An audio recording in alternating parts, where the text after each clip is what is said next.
Durante os anos 70, o Sudeste Asiático passou por um período muito difícil por causa da guerra entre o Vietnã e o Camboja. Mas dois jovens recém-formados resolveram ir para o Camboja para começar um projeto missionário. Nós nos casamos e logo após a lua de mel, viemos para Phnom Penh, no Camboja, que seria nosso campo missionário por 5 anos, segundo o plano. E colocamos o pé nesse edifício, que supostamente abrigaria nossa suíte de lua de mel. O primeiro andar eram as salas de aula. O segundo andar tinha mais salas de aula e a igreja. E o terceiro andar tinham os apartamentos para os 5 estudantes missionários que vinham dos Estados Unidos para trabalhar aqui ensinando inglês. A placa na frente dizia Instituto de Língua Inglesa da Igreja Adventista. No quarto andar tínhamos o terraço, logo acima da bandeira. Era o lugar em que passávamos bastante tempo orando, pois naquele tempo tínhamos blackouts frequentes. Durante o dia, podíamos ver os bombardeiros F-111 cruzando o céu, fazendo rasantes e voltando a subir. Antes de subirem, víamos os mísseis sendo disparados do avião. Para baixo e para cima, eles vinham em ondas. Houve algumas operações militares. Lá em cima, no quarto andar, muitas vezes invocamos o Salmo 91. Não terás medo do terror de noite, nem da seta que voa de dia. Dizíamos, Senhor, Tu nos prometeste que não deveríamos temer os bombardeiros B-52 de dia, nem os mísseis que voavam de noite. Os mísseis eram muito perigosos. Eu disse à minha esposa que não havia nada a temer. Quando se ouve o ruído, está tudo bem. E quando não se ouve o som, você ou está vivo ou morto. Uma das duas opções. Então dependíamos muito do Senhor naquele terraço do quarto andar. Em uma noite escutamos muitos mísseis sobre a cidade. Subimos ao quinto andar para observar. Praticamente todos os arredores de Phnom Penh estavam em chamas. Dissemos, chegou a nossa hora, chegou a nossa hora. Para onde quer que olhássemos, estava tudo em chamas. As coisas estavam ficando cada vez piores no Camboja. Ninguém sabia o que poderia acontecer. Então GT, Eve e os outros estudantes tiveram que ser evacuados para o Vietnã por causa da guerra. A cidade de Ho Chi Minh chamava-se Saigon nos tempos do Vietnã do Sul. Era a capital do Vietnã do Sul. Essa foi a cidade para onde fomos evacuados pela primeira vez. Ralph Watts, presidente da União do Sudeste Asiático, mandou que os missionários estudantes e nós dois saíssemos do país. Muitos estudantes da Bíblia chegaram por meio do ministério do Instituto de Língua Inglesa e por isso batizamos muitos deles. Antes de sairmos do país, havia 33 fiéis naquela igreja. E a história não parou por aí. A guerra não impediu que eles continuassem trabalhando. GT, Eve e os outros estudantes missionários resolveram voltar para o Camboja para ajudar os refugiados. Ajudamos muitos refugiados, pois a população de Phnom Penh, nos anos 70, tinha cerca de 700 mil pessoas. E durante a guerra, quando estávamos aqui, havia facilmente mais de 2 milhões de pessoas. Esse hotel se tornou um centro de refugiados, onde eles ficaram hospedados. Visitamos alguns dos quartos e não havia eletricidade na época.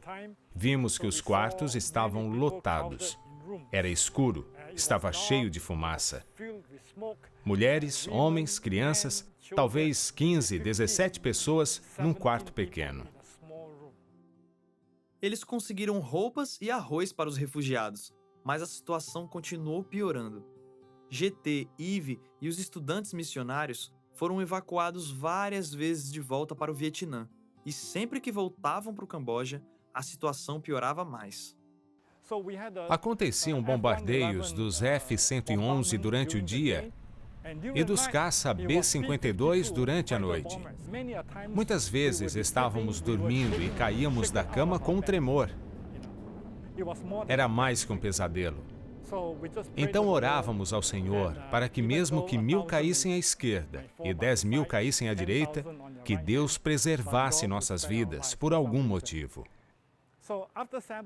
Quando passava o sábado, como de costume, um de nós, ou algum missionário, pedalava até a central dos Correios, que ficava a uns 3 quilômetros de distância, para pegar nossa correspondência.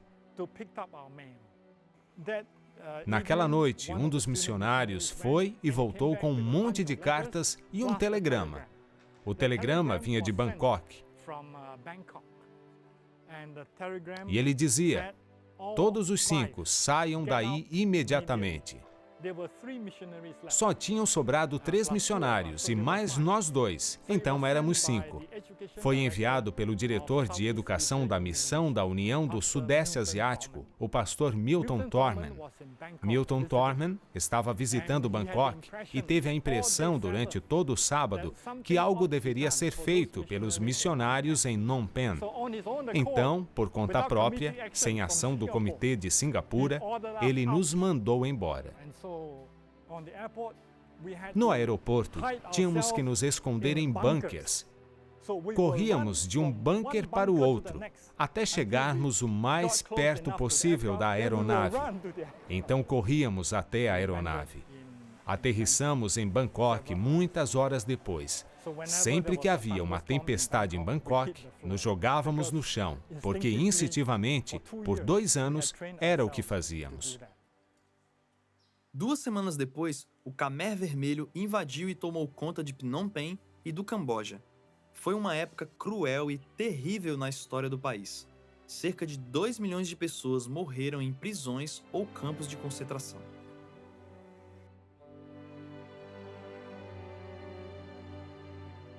Este lugar é tão nostálgico. Me traz muitas memórias.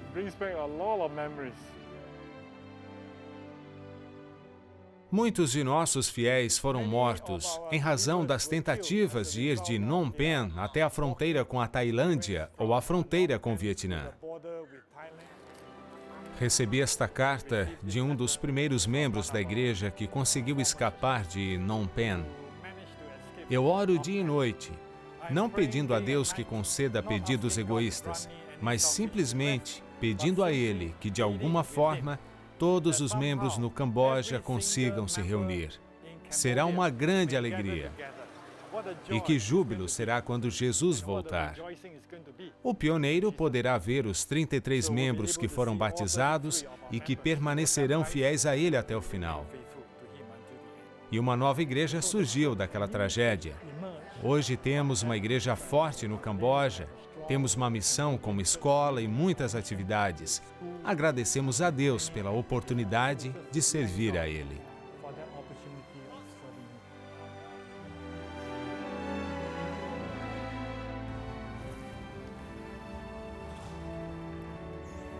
Se você parar para pensar sobre a existência humana, você vai perceber que existem 2 fatos, 2 realidades da nossa vida que nenhum de nós pode negar.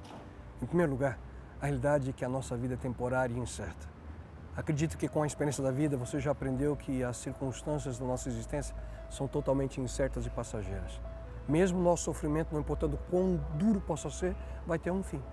A vida humana, por mais que tentamos ali preservá-la ou protegê-la, chega ao seu fim. E essa realidade nos leva para a segunda. A morte é real e certa. E obviamente esse não é um pensamento muito agradável, mas é uma realidade. Por sinal, você não precisa ficar estressada com ela, mas deveria meditar nas implicações da mesma.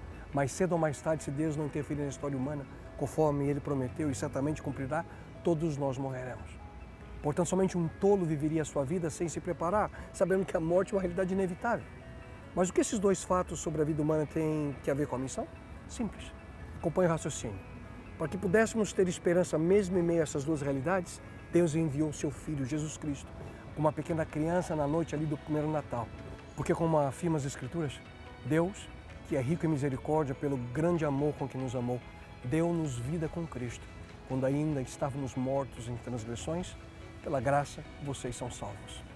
Esse é sem dúvida alguma algo maravilhoso, o dom gratuito de Deus, que é a vida eterna em Cristo Jesus, o nosso Senhor. Vida eterna. Meus queridos amigos, a essência do plano de Deus para cada um de nós só podemos encontrar em Jesus Cristo. É aqui que está a singularidade da proclamação do Evangelho eterno. Somente há um caminho para alcançarmos a nossa salvação. E é por essa razão que o mais conhecido verso da palavra de Deus afirma: porque Deus amou o mundo de tal maneira que deu o seu Filho unigênito, para que todo aquele que nele crê não pereça, mas tenha a vida eterna. E essa é a razão do nascimento e encarnação de Jesus. Essa é a razão do primeiro Natal, para que pudéssemos ter vida, não como a conhecemos hoje, mas a vida eterna naquele que é o nosso Salvador. Jesus, portanto, veio a esse mundo para buscar e salvar cada um de nós. Mesmo embora a grande maioria não esteja buscando a Deus nesse momento, Ele ainda não desistiu da raça humana e continua buscando a cada um dos seus filhos. E é exatamente aqui que entra em cena o papel dos discípulos de Jesus. Como agentes de esperança, cada um de nós somos convidados a compartilhar o plano e o propósito de Deus para conosco, seres humanos. Somos convidados a testemunhar para todos aqueles que estão ao nosso redor sobre a liberdade da culpa e a paz que hoje toma conta do nosso ser. Essa é a mensagem do Evangelho, proclamar ao mundo que Jesus Cristo hoje oferece perdão para os nossos pecados, os pecados passados, paz de espírito para o nosso presente e uma vida eterna ao seu lado para o futuro. Somente nós precisamos aceitá-lo na nossa vida. Por isso Ele veio a esse mundo, por isso existiu o primeiro Natal. E é por essa razão que o Verbo se fez carne e habitou entre nós. E como Cristo veio a esse mundo de maneira contextual, dentro de um momento histórico e sociocultural, também nós somos convidados da mesma forma, de maneira contextual, dentro de um momento histórico hoje e dentro de uma realidade sociocultural, a nossa cultura, nós devemos compartilhar o seu sonho para a vida de cada ser humano. Aproveite, portanto, cada situação, cada circunstância, cada possibilidade que Deus coloca na sua vida, para que você possa entregar somente seu coração à missão do Cristo encarnado, à missão do Cristo sacrificado, à missão do Cristo ressurreto e à missão daquele que em breve, uma vez mais, voltará e estará entre nós. E então, por que não fazer parte também dessa missão? Seja você um discípulo do Mestre.